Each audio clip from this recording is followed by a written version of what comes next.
Mě to jako nenapadlo, já si nevěděla, že vás jsem... Jo.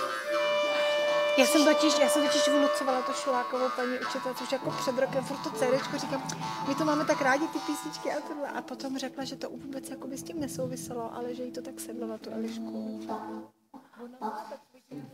Jo.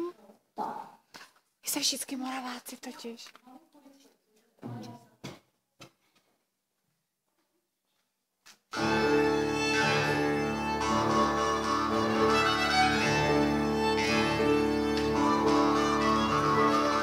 Páni muzikanti, přišlo jsem vás světovat, zahrajte nějakou píseň, kterou vám budu zpívat.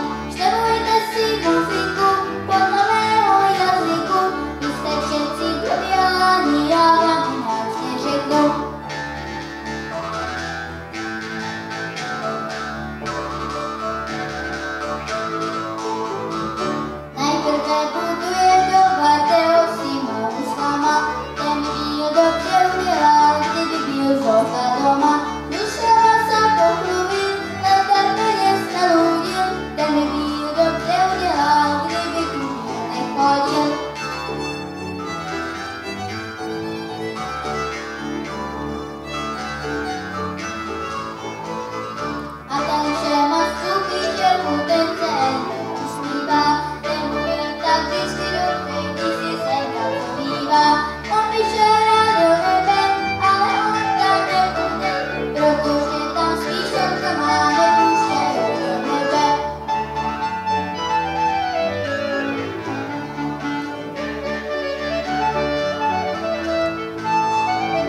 Baťa Onca